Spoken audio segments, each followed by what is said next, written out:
Magandang araw, ako po si JM De Jesus para sa Pasada Balita ngayong alas 12. Agarang ipinag-utos ni Pangulong Ferdinand Marcos Jr. ang relief at rehabilitation effort sa Cebu matapos na nangyaring magnitude 6.9 na lindol nitong Martes ng gabi. Batay sa mga ulat, hindi bababa sa 20, mahigit 100 sugatan at marami ang napinsalang iba't ibang istruktura kabilang ang heritage churches. Nawalan din ng kuryente sa ilang lugar sa Visayas.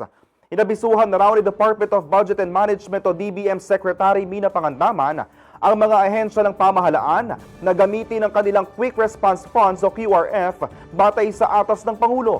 Nagsisilbing emergency fund ang QRF para gastusan ang mabilisang inisyatiba para sa relief at recovery para makabangon at manumbalik sa normalang sitwasyon ng mga komunidad na sinalanta ng kalamidad tulad ng bagyo at lindol.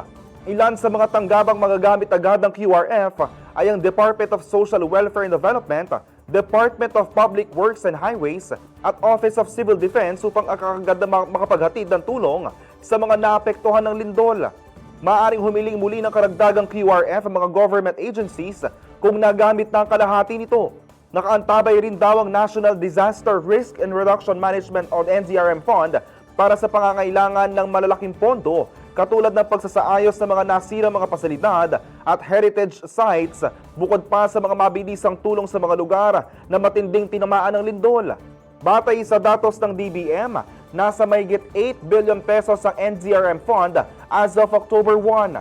Samantala, itinaas ng Philippine Institute of Volcanology and Seismology of PHIVOLCS ang lakas ng pagyanig sa magnitude 6.9 mula sa naunang magnitude 6.7. Kung saan naitala ang epicenter nito, 21 kilometers hilagang kanluran ng Bogo City, Cebu.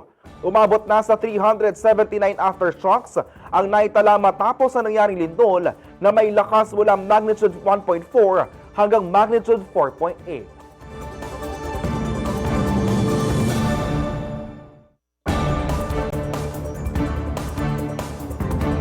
Para sa iba pang balita at updates, tutok lang sa Pasada Balita mamayang alas 2 ng hapon. Ako po si JM De Jesus. Magandang araw po.